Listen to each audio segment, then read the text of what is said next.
Kufetiki sika ya mwana pate na nzambe soki ngai nazopema lokumu ezongela nkolo esi azali bisekwa asekwisi nyonso yanga soki ngai nazopema lokumu ezongela nkolo kufetiki esika ya mwana pate na nzambe soki ngai nazopema lokumu ezongela nkolo. Éternel Dieu, nous voulons que tu te glorifies, que ton nom soit glorifié pendant ces instants. Toi qui ne cesses de nous faire du bien par ta parole, toi qui par ta parole tu contrôles nos vies. La Bible dit que tu soutiens toutes choses par le pouvoir de ta parole.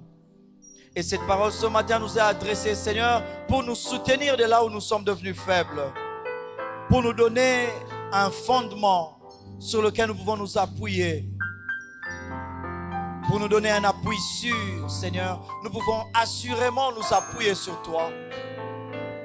Le psalmiste pouvait dire, c'est avec assurance que je peux dire que l'Éternel est mon aide. Je n'aurai peur de rien. Oui, c'est cette parole qui ôte toutes sortes de peurs autour de nous. Merci de nous adresser cette parole. Là où des autorités de ce monde n'ont pas le temps pour nous, là où les autorités de ce monde n'ont pas le temps pour nous recevoir, pour nous parler, pour nous écouter, mais le Maître de l'univers nous écoute. Mais le Maître de l'univers a le temps pour nous parler. Mais le Maître de l'univers nous donne son attention. Permets à ce que ces instants te soient soumis. Que ces instants soient pour ta gloire, mais surtout pour notre édification, pour notre bonheur, pour notre transformation. Au nom de Jésus, nous avons prié. Nous disons tous, merci Seigneur Jésus-Christ. Gloire et louange à toi Seigneur Jésus. Amen, amen. Est-ce qu'il y a quelqu'un qui est dans la joie qui peut bien acclamer le Seigneur? Acclame bien le Seigneur. Est-ce que quelqu'un peut déconfiner ses acclamations? Déconfine tes cris de joie. Déconfine tes cris de joie.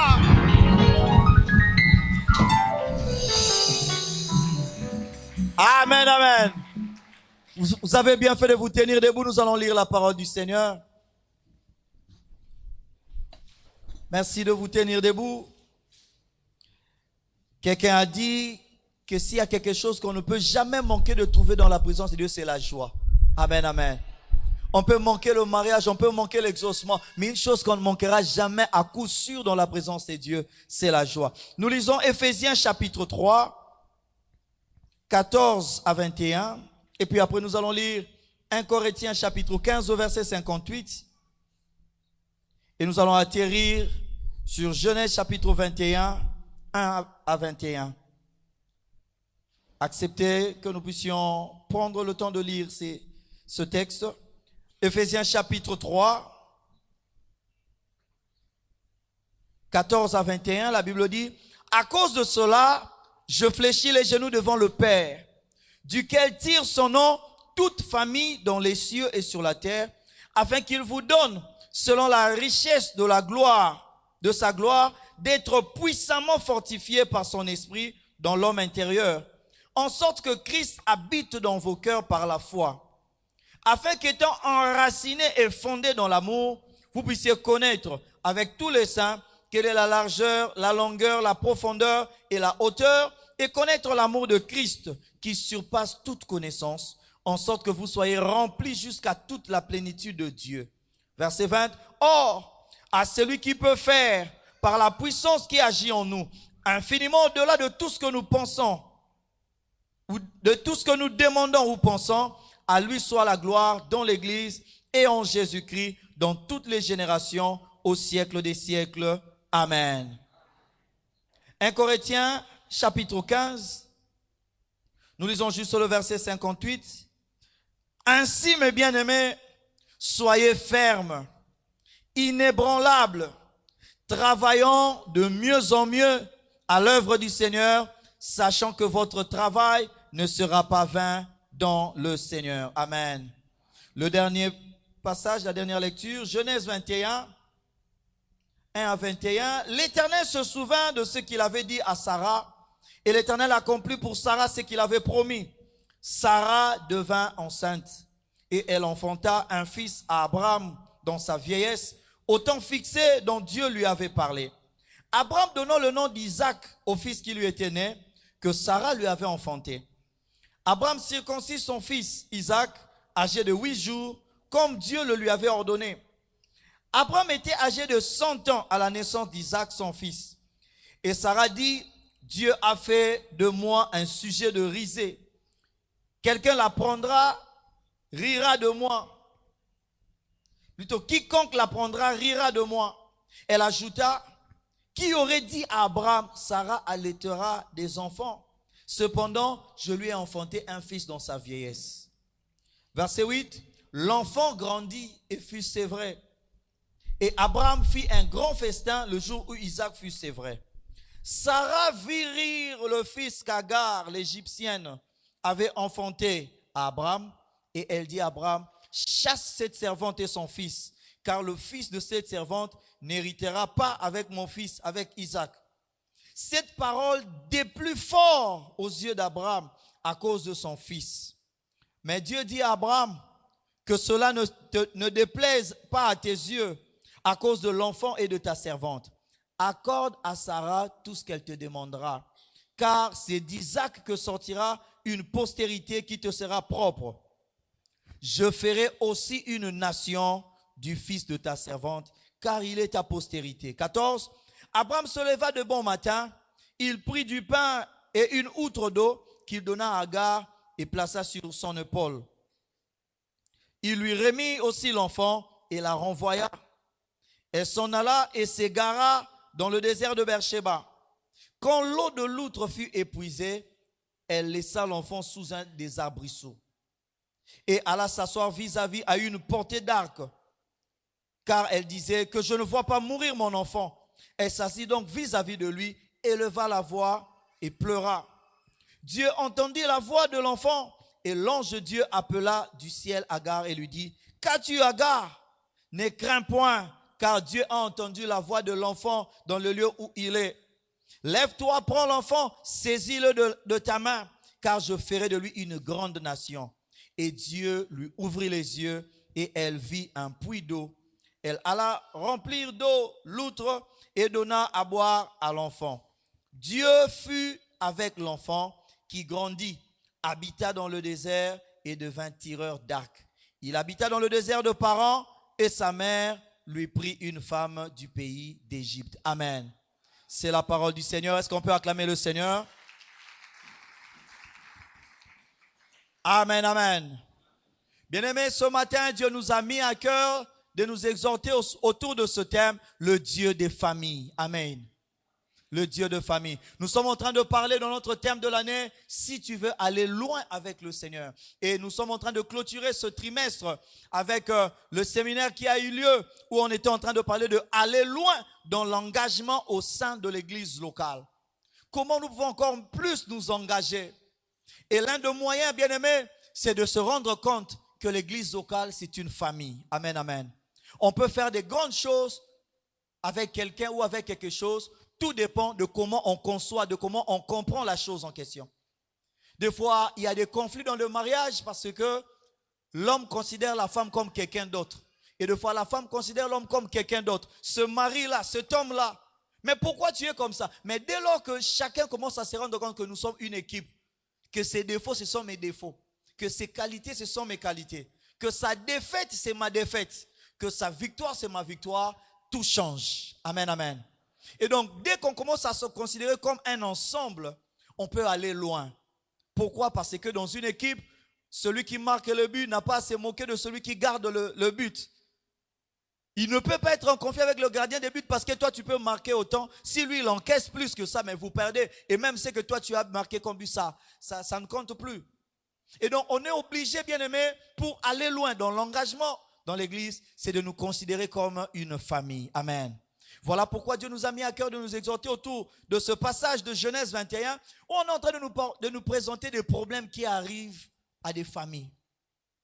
Vous savez, bien aimé, il n'y a pas de famille qui n'ait pas de problème. Et la Bible dit, c'est Jésus qui est en train de parler, il dit, il est impossible qu'il n'arrive pas des scandales. Il était en train de dire autrement que là où les gens sont ensemble, il ne peut pas manquer de problèmes. Et je ne sais pas qui avait sorti cette chanson qui chantait Na famille nyonso mutomabe azanga kate. Dans toutes les familles, il y a toujours quelqu'un qui trouble, qui sème le trouble.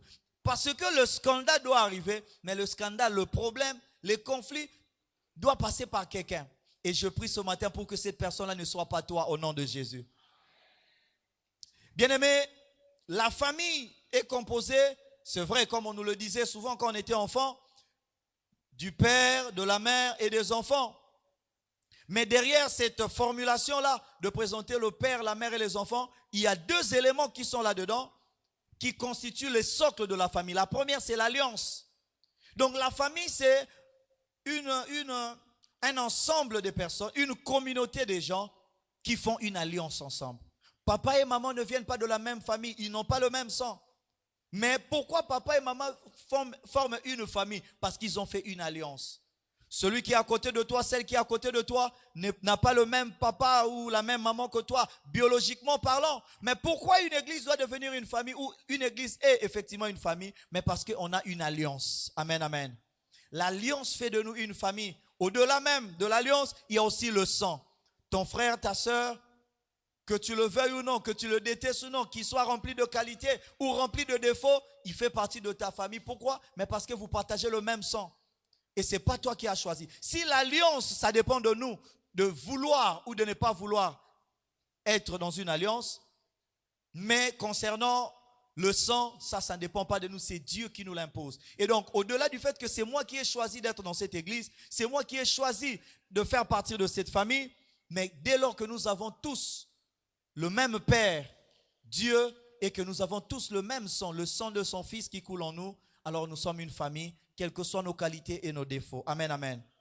Et donc je disais, bien aimé, qu'une église, c'est une famille. Et si nous voulons aller loin, nous devrons nous considérer comme une famille. Et en nous considérant comme une famille, on ne peut pas exclure les conflits. On ne peut pas exclure les problèmes. On ne peut pas exclure les difficultés qui viennent du fait de la vie communautaire.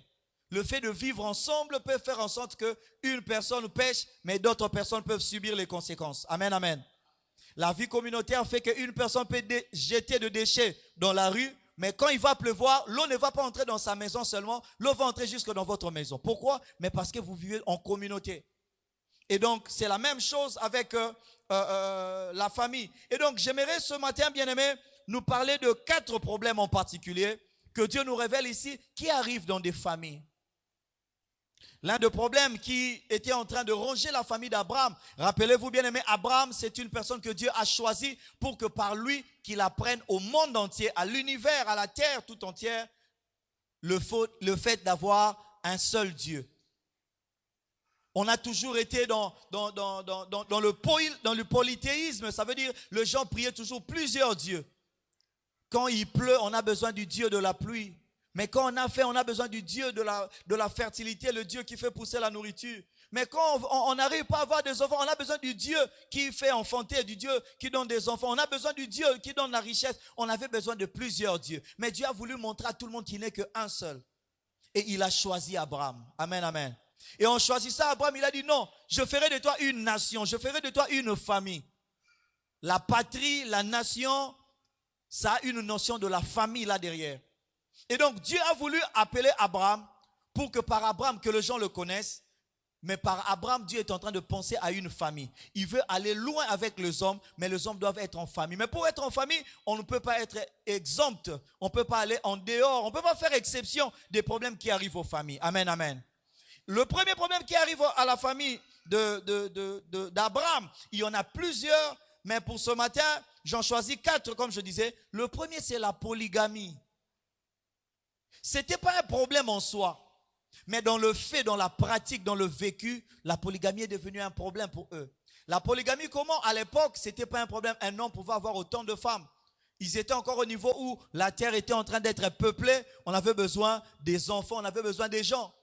Mais malheureusement, Sarah et Abraham, ils avaient du mal à avoir des enfants. Et Sarah a eu une idée pour dire à Abraham, c'est vrai, Dieu nous a promis un enfant. Mais cet enfant-là, il traîne.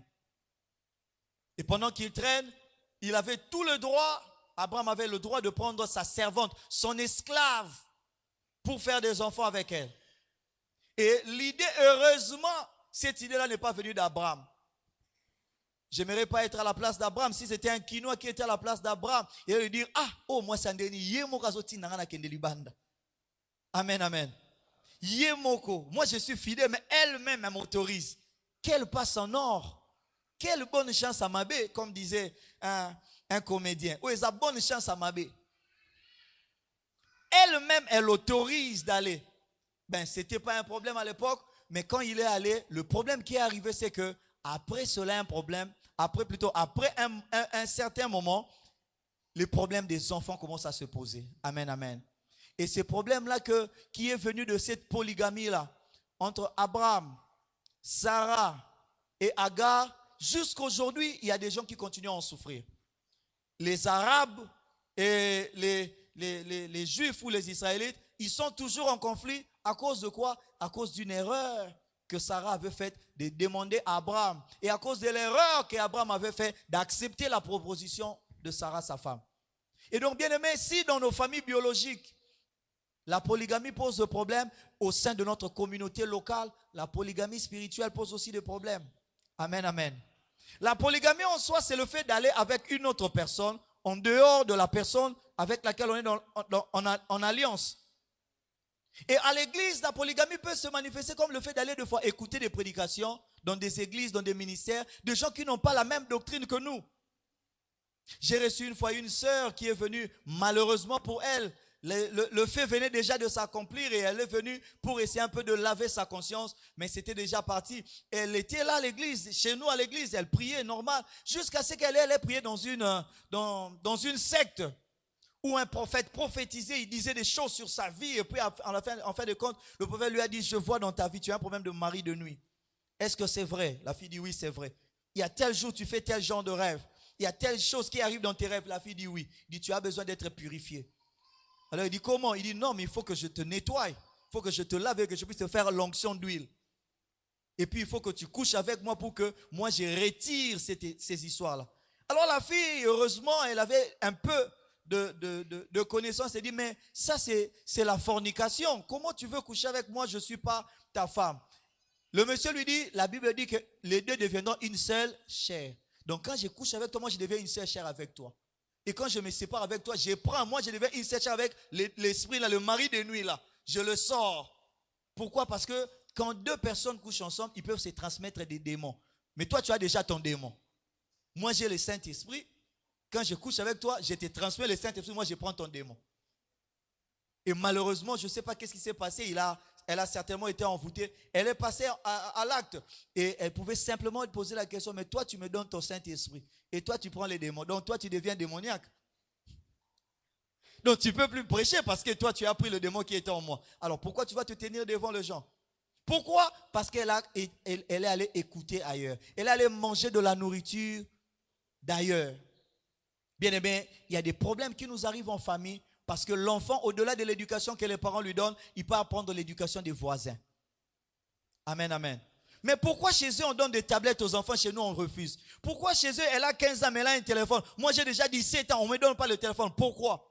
Parce qu'on a tendance à aller voir ailleurs. Et ça arrive toujours et ça arrive partout. Amen, amen. Sarah a tellement souffert de ça qu'elle a dit, est-ce qu'on ne peut pas aller voir ailleurs? Est-ce que mon mari ne peut pas aller voir ailleurs? Et ça a créé des problèmes dans leur famille.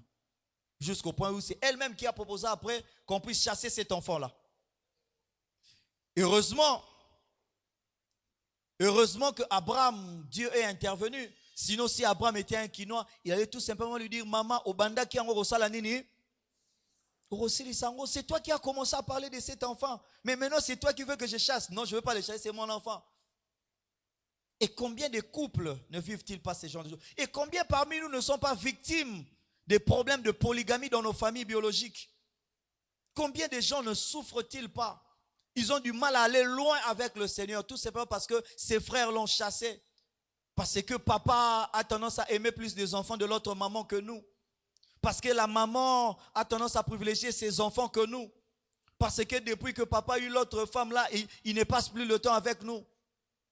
Et tout ça là, ce sont des problèmes qui arrivent en famille, du point de vue biologique et même du point de vue spirituel. La deuxième chose, le deuxième problème, c'est la frustration. La frustration. La frustration, c'est comme, c'est comme quelqu'un qui est secoué dans son fort intérieur. C'est comme un choc qui arrive dans votre cœur. C'est quelque chose qui arrive que vous n'attendez pas. Abraham croyait que dans une fête, ils allaient passer leur temps à fêter. Pendant qu'ils étaient en train de fêter, Sarah était frustrée en regardant comment cet enfant était en train de rire. L'enfant de l'autre là. Et Sarah, en la regardant, elle était frustrée. Ce qui est bien avec la frustration, c'est que la frustration est contagieuse. Une personne frustrée finira par frustrer les autres. Amen, amen. Sarah étant frustrée, elle allait frustrer son mari. Elle a dit non, il faut chasser l'enfant de cette servante. Mais elle oublie que l'enfant là n'est pas seulement l'enfant de cette servante, elle est aussi l'enfant de son mari. Amen, amen. La différence, c'est que quand Sarah est allée voir Abraham, il lui dit, il faut chasser l'enfant de cette servante, de cet esclave. Cet enfant-là ne peut pas hériter avec mon fils. Et Abraham était au milieu, il a entendu, celui que tu appelles ton fils là, c'est mon enfant. Et celui que tu dis, l'enfant de la servante, de l'esclave qu'on doit chasser, mais c'est aussi mon enfant. Et la Bible dit, Abraham était frustré. Ça l'a déplu. Il ne s'attendait pas à ça. Qu'est-ce qui ne se passe pas dans nos vies quand on rencontre des choses auxquelles on ne s'entendait pas? On est frustré. Et on ne sait pas aller loin quand on est frustré. Quand on est choqué. Et deux fois, bien aimé, ce qui est bien avec la frustration, c'est qu'il y a des moments où on frustre quelqu'un, on ne se rend même pas compte. On est à l'aise. Et quand quelqu'un te regarde et dit, oh, où est le problème? Des fois, on est étonné de voir qu'on a fait du mal à quelqu'un et la personne a mal et puis on s'étonne. Oh, naebisi kaka ki to roté est-ce que na sali mabe? Do yali nga vérité te. De naebisi elongi mabe na lobi mabe. Et tu vois que la personne ne se rend même pas compte qu'elle a blessé quelqu'un d'autre, elle a frustré et la personne est à l'aise. Tout bonnement là. Amen. On nous racontait l'histoire d'un professeur qui vient d'être frustré. Frustré pourquoi? Parce que pendant le confinement, ils ont fait un groupe WhatsApp dans leur classe. Ils ont invité le professeur. Et le professeur était content de savoir qu'on est en confinement. Et donc les élèves ici, cette classe ici, les enfants sont remplis de désir d'étudier. Alors à un moment, le professeur commença à bombarder des devoirs. Et il leur a dit, demain, je vais poser une interrogation. Les élèves se sont concertés. Et très tôt le matin, le professeur vient pour poser l'interrogation. Le professeur a été retiré du groupe.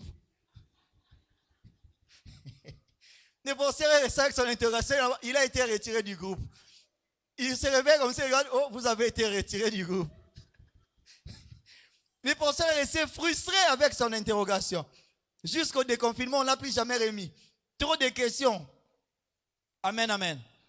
Et les élèves, ils étaient calmes. Ils ne savaient pas qu'ils sont frustrés. Les professeurs qui avaient l'appétit de donner des interrogations. Ils l'ont retiré du groupe tout simplement. La frustration.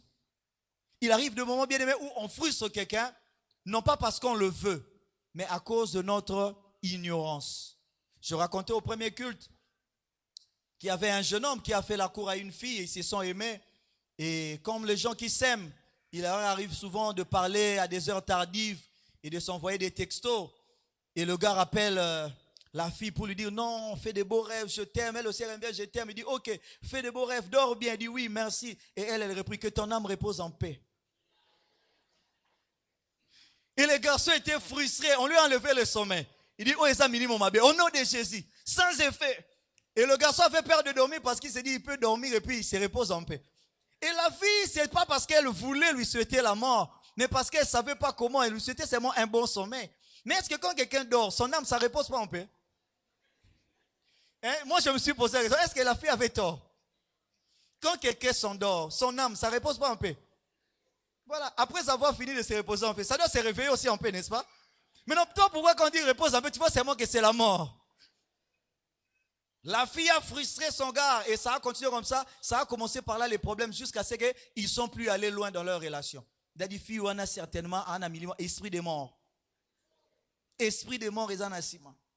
La fille a frustré le monsieur tout simplement parce qu'elle avait un déficit en expression française. Et donc il y a des moments où on crée des problèmes d'avoir été frustré par quelqu'un, mais la personne l'a fait par erreur, la personne ne savait pas. Amen, amen. Et ici c'est arrivé. Vous allez voir, Sarah était frustrée.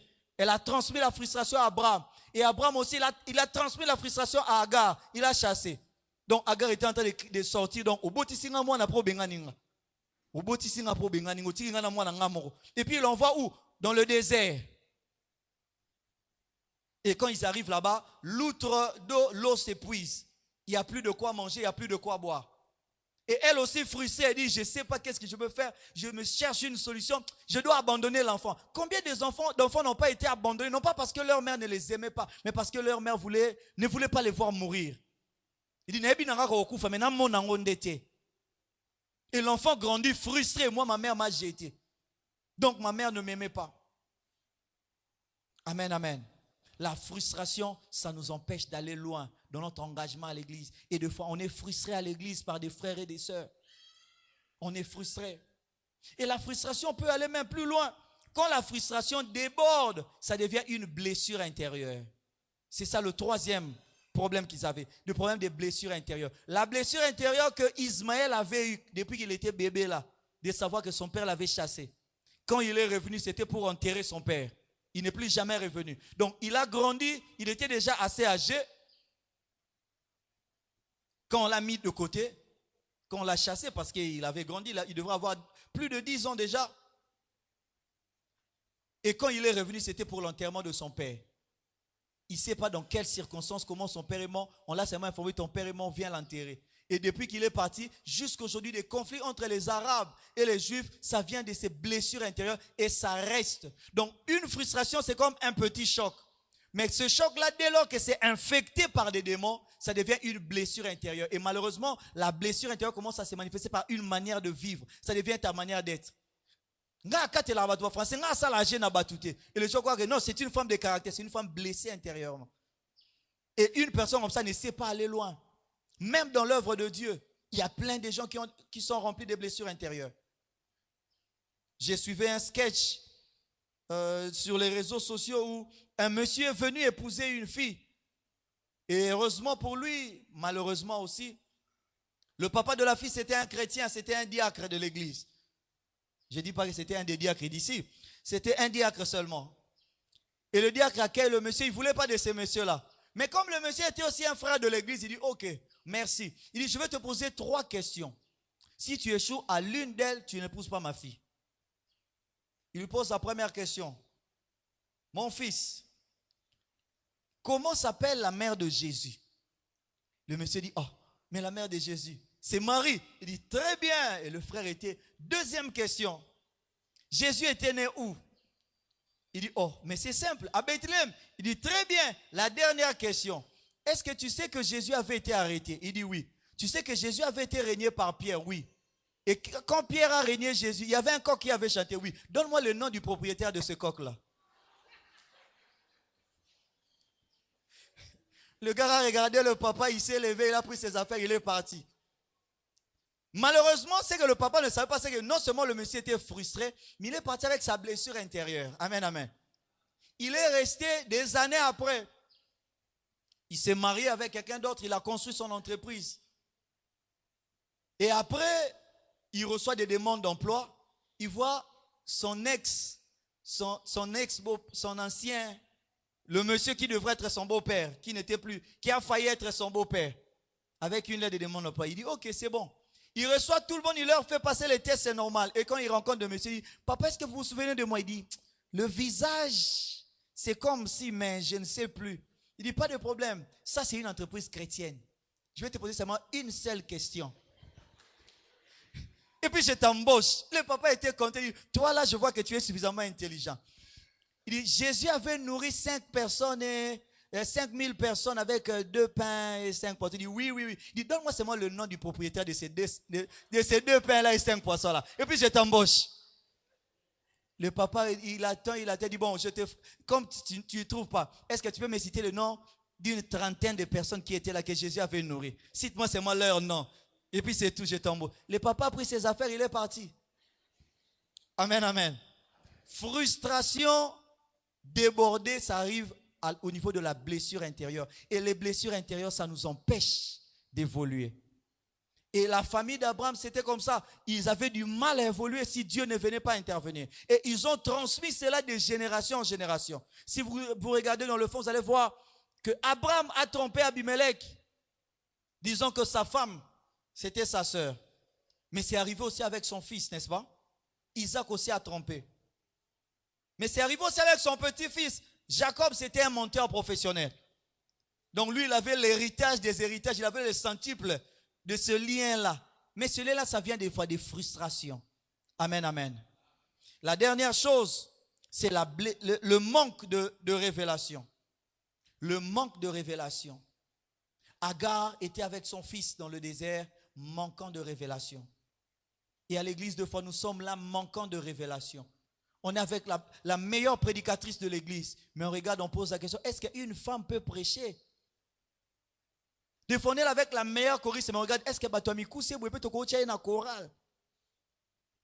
Des fois, on est là avec quelqu'un qui peut nous aider, qui peut faire quelque chose, mais on regarde avec les yeux humains. On ne sait pas voir au-delà de ce que nous voyons. Agar ne savait pas voir au-delà du désert. Elle ne voyait que le désert et la mort imminente de son fils. Elle ne savait pas voir le puits qui était là. Dieu n'a pas inventé le puits. Dieu n'a pas créé le puits. Dieu lui a seulement ouvert les yeux. Amen, amen. Le puits était là. Le besoin de l'eau ici était là. L'enfant aussi était là. Et aussi, elle aussi, elle était là. Mais elle ne savait pas comment prendre de l'eau. Elle ne savait pas comment satisfaire un besoin alors que la solution était à côté. Et donc, bien aimé, dans un corps, dans une famille, que Dieu nous aide à avoir de révélation. D'être éclairés. Afin que nous puissions comprendre, afin que nous arrivions à détecter des solutions qui ne sont pas très loin de nous. Amen, amen. Et donc ces 4 éléments empêchaient la famille d'Abraham d'aller loin. Et dans l'église, il nous arrive aussi de vivre ces choses. Il nous arrive aussi de vivre ces choses dans nos propres familles. On regarde notre petit frère, on voit en lui que quelqu'un qui a une mauvaise tête, quelqu'un qui a un mauvais teint. On voit en lui que quelqu'un qui fait des zéros en classe. Quelqu'un qui ne fait que répondre les classes. Mais malheureusement, mais si on avait un peu de révélation, bien aimé, on peut prendre cette personne-là, on le met dans des formations professionnelles, mais la personne peut vous créer des histoires extraordinaires. Combien de fois les parents n'ont-ils pas manqué de révélation en obligeant leurs enfants de faire médecine, économie, droit, informatique? C'est comme si on est à RDC à Kinshasa, on n'a plus d'autres options qu'à part ça. Et on ne sait plus trouver de dons, on ne sait plus trouver de talent. Je travaille dans une entreprise, dans une agence de communication qu'on a montée avec les amis. La plupart d'entre nous sont des gens qui ne sont pas de cette vocation-là. Notre rédacteur en chef, le monsieur, on le cherche partout dans des entreprises, des autorités du pays le cherchent. C'est un très bon parleur. C'est un monsieur qui vous écrit des histoires à merveille. Mais qu'est-ce qu'il a fait? Il a fait la médecine. Donc, il a dit lui-même, si ça ne dépendait que de la médecine, je n'allais pas me marier. Donc, il s'est marié. Il vit aujourd'hui le 3/4 du salaire, de l'argent qu'il a, ça ne vient pas de la médecine. Pourquoi? Parce qu'à un certain moment, il n'y avait pas de révélation, il allait faire la médecine. Notre informaticien, le monsieur qui nous fait le design, le montage des histoires comme ça, là, lui, c'était un économiste. Il a fait l'économie. Et notre dessinateur, notre caricaturiste, le monsieur là, il vous dessine, il peut vous dessiner quand vous êtes là, en parlant dans 2-3 minutes et vous voyez là-dedans. Lui aussi, il a fait l'économie. Mais qu'est-ce qui lui manquait pour aller à l'INA ou à l'Académie de Beaux-Arts? Non, il dessine comme ça, mais il a fait l'économie. Et moi-même, je suis en train de gérer une agence de communication, j'ai fait la théologie. Personne qui a fait l'IFASIC, personne qui a fait quelque chose qui est à travers tout ce que nous faisons. Pourquoi? Parce qu'il nous arrive de ne pas avoir suffisamment de révélations. Amen, amen. Bien-aimé, je prie le Seigneur que Dieu nous ouvre les yeux et que nous arrivions à aller loin. La personne qui peut aller loin, c'est la personne qui voit. Amen, amen. Mais ce que j'aime dans cette histoire, c'est que malgré ces problèmes, malgré ces difficultés, ça n'a pas empêché à Dieu d'accomplir ce qu'il avait prévu pour eux. Bien aimé, nos défauts n'empêchent pas Dieu de rester Dieu. Dieu reste Dieu et dans sa divinité, il est fidèle à lui-même. Il a tous les moyens pour faire ce qu'il pense faire. Amen, amen. Malgré qu'Abraham, malgré la polygamie, malgré tout ça, Dieu a dit à Abraham, ce que Sarah te demande de faire, fais-le. Fais-le. Une femme peut te pourrir la vie. Elle peut être là. Tu lui poses des questions, elle dit, il n'y a pas de problème. Mais quand elle te dit, il n'y a pas de problème, toi-même, tu te rends compte qu'il y a un problème. Elle dit, mais il y a un problème. Il dit, non, non, non, il n'y a pas de problème. Mais tu la regardes, toi-même, tu sais qu'il y a un problème. Mais elle te dit, il n'y a pas de problème. Amen, amen.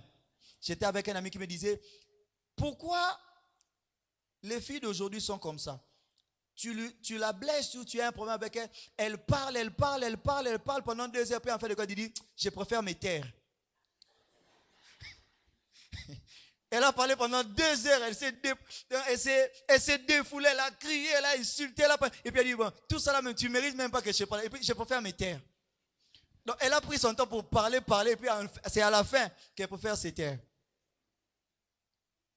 C'est comme mon petit frère, j'avais un cousin qui était comme ça, quand on lui met la nourriture, il regarde, il mange, quand il finit, il dit, ah, il dit, non, qui t'aurait, puis il n'a pas d'appétit, hein. Mais il a fini déjà la nourriture. C'est quand il finit la nourriture qu'il se rend compte qu'il n'avait pas d'appétit. Et que la nourriture là, c'était même pas bon. Ça, il se rend compte de ça après. Et Dieu a dit à Abraham, malgré les défauts, malgré les faiblesses, malgré la mauvaise idée de ta femme, malgré les erreurs que vous avez commises, moi, je vais accomplir ce que j'ai prévu pour vous. La promesse de Dieu n'est pas fonction de nous. Quand Dieu nous fait la promesse, il nous promet par rapport à lui-même. Il ne nous promet pas parce que nous serons capables de tenir, il nous promet parce que lui, il est capable de nous faire arriver là-bas. Avec ou sans nos défauts. Abraham est resté le père de la foi avec tout ce qu'il a eu comme erreur, comme difficulté dans la famille. Et donc l'église peut avancer parce que l'église appartient à Dieu. Amen, amen. Et donc si nous arrive de voir à l'église des difficultés, des problèmes qui nous empêchent de nous engager, que Dieu nous rappelle à l'esprit que c'est lui le propriétaire de l'église et qui peut faire à l'église ce qu'il a pensé malgré nos défauts, malgré nos faiblesses. Amen, amen. Et qu'est-ce que nous pouvons faire, bien-aimés? Qu'est-ce que nous pouvons faire? Nous revenons chez le Père, comme la Bible nous dit dans Éphésiens chapitre 3. L'apôtre Paul a dit, je fléchis les genoux devant le Père, duquel tire son nom toute famille dans les cieux et sur la terre. Pourquoi? Il demande 4 choses en particulier. Et ce sont ces choses pour lesquelles nous allons prier. La première chose, il demande, il dit, je fléchis les genoux devant le Père, duquel tire son nom toute famille dans les cieux et sur la terre, afin qu'il vous donne, selon la richesse de sa gloire, d'être puissamment fortifié par son esprit dans l'homme intérieur. Amen. La première chose, c'est que nous puissions recevoir la force du Saint-Esprit. Que le Saint-Esprit nous rende forts de l'intérieur. Forts pourquoi? Parce que la vie communautaire, c'est pour des gens qui sont forts. Il y avait même un monsieur qui parlait de la sélection naturelle. Au Kwei, Batikiyu. Tu es fort, tu restes. Et le pasteur Kondo disait, notre parrain, il nous disait un jour, il dit, Namusalo ba ministère ya rote ya obeli opemi, okufi olongwe. Donc, soko zote faut za makasi. Pour soko obeli opemi. Mais soko kufi olongwe mutu soyez. Et donc, la place, la vie, la famille, aller loin, c'est pour des gens qui sont forts. Amen, amen. Le Saint-Esprit vient pour nous communiquer la force. La force de faire quoi? De résister à des médisances, à des défauts, à des faiblesses que nous allons rencontrer en famille. La famille reste la famille.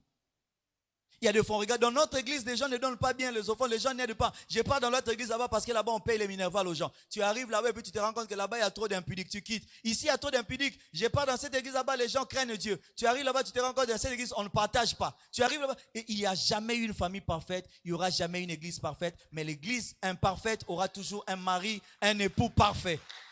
Amen, amen. Et donc, le Dieu des familles, c'est celui qui vient nous chercher dans nos défauts, dans nos faiblesses. Il nous donne d'abord la force. Il ne commence pas par changer l'autre. Seigneur, moi je vais rester dans cette église le jour où le pasteur va changer. Le jour où les choristes vont commencer à bien chanter. Les protocoles vont bien accueillir. Les intercesseurs vont bien faire leur travail. Non. Dieu te donne à toi d'être puissamment fortifié dans l'homme intérieur. Pour que tu arrives à aller loin, il faut que tu sois fort. La capacité de résister aux intempéries et aux vents qui vont souffler. La deuxième chose, il dit en sorte que Christ habite dans vos cœurs par la foi. On ne peut pas aller loin si on n'a pas la foi en Jésus-Christ. Amen, amen. La foi. Quand on doit vivre ensemble, on doit avoir quelque chose auquel on croit. On doit avoir quelque chose qu'on espère. On doit croire à un lendemain meilleur.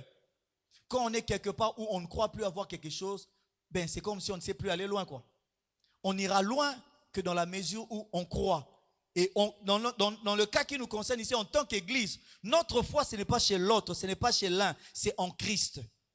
Quand Christ habite dans nos cœurs par la foi, nous sommes rassurés que nous ne sommes pas seuls.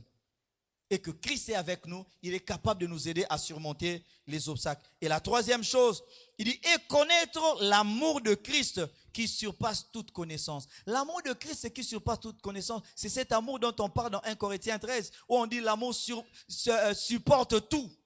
Humainement parlant, personne n'a la capacité de tout supporter.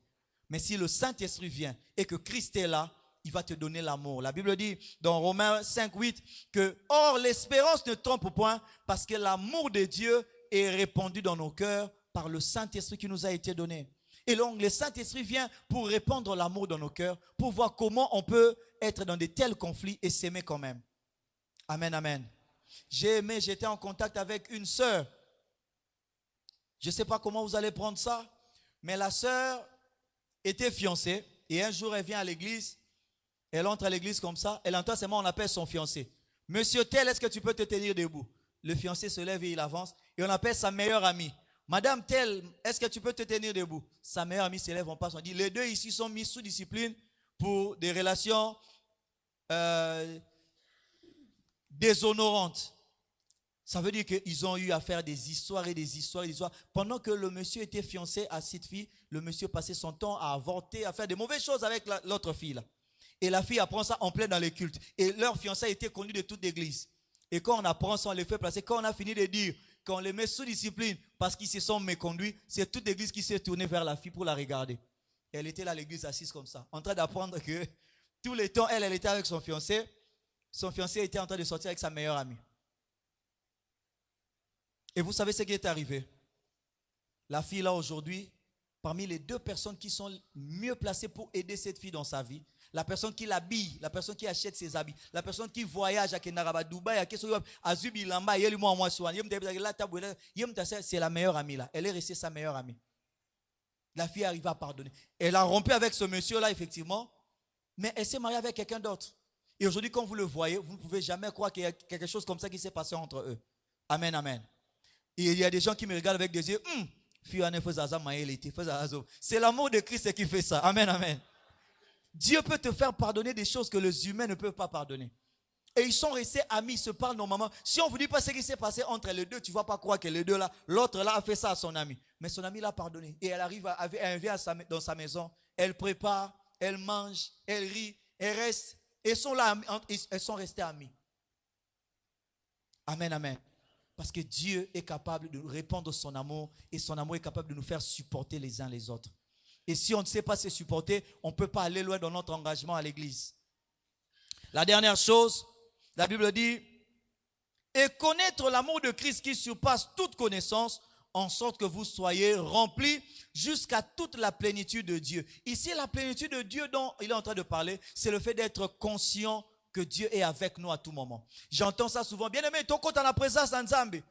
Après, tu as la présence d'Anzambe. Bah, quand tu as la porte, nini, babima la porte, nini. Et des fois, on le répète comme ça. Oh, na koti na présence. Au kota kindereni. Oh, abimi sanga na présence. Abimi si on denge nini. Être rempli dans toute la plénitude de Dieu, ça veut dire être à tout moment conscient de la présence de Dieu. Quand tu es conscient que Dieu est là, tu es dans sa présence. Et quand tu n'es pas conscient que Dieu est là, Dieu reste là, mais tu n'es pas dans sa présence. Amen, amen. On est dans la présence de Dieu que quand on sait que Dieu est là. Et quand on est conscient que partout nous sommes, Dieu est là, il y a de ces péchés qu'on ne va plus commettre. Il y a de ces péchés qu'on commet quand on regarde à gauche, on regarde et on dit, Nazanga Moku. Je suis seul, donc je peux le faire. Et quand tu tentes de le faire, il suffit que quelqu'un vienne te souffler à l'oreille, Dieu te voit. Alors là, la personne se rend compte que non, mais Dieu peut révéler ça à quelqu'un d'autre. Et donc, ce que je fais, je ne suis pas caché, quoi. Il y a des moments où, bien aimé, il nous arrive de nous cacher dehors. J'aime bien les Ivoiriens. Les Ivoiriens disent, là où tu crois être caché, c'est là où nous on dort. Et des fois, quand nous croyons cacher les choses à Dieu, c'est là où même Dieu est. Amen, amen. Excusez-moi de vous le dire, j'aimerais conclure par là avant que nous puissions prier. Il nous est arrivé une fois, on habitait Ngiringiri. Alors, sur avenue Assosa, il y avait une rigole juste devant nous. On va bien la terrasser.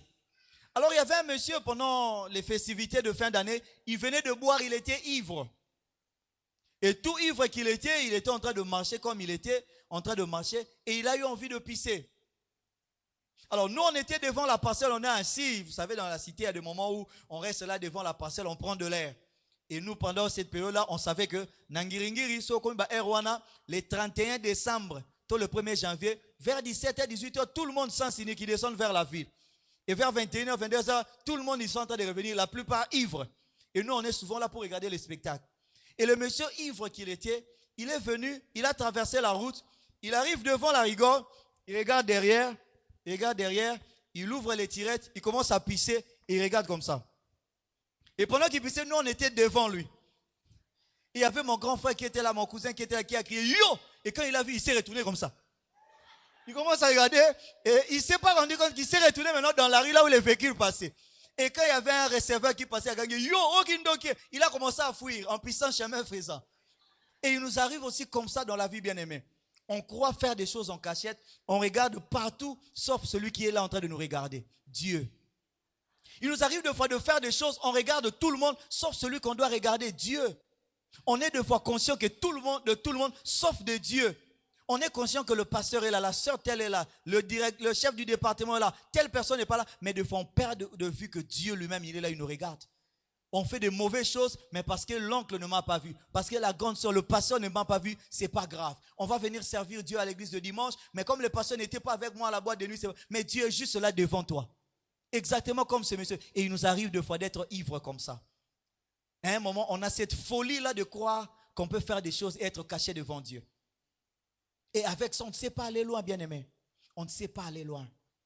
On doit être conscient de la présence de Dieu. C'est ce que la Bible dit, être rempli jusqu'à toute la plénitude de Dieu. Dans tout ce que nous faisons, Dieu nous voit. Et des fois, Dieu ne voit pas ce que nous faisons, il voit même ce que nous pensons même, au-dedans de nous. Tu peux regarder quelqu'un avec un grand sourire. On te dit, ma sœur, que Dieu te bénisse.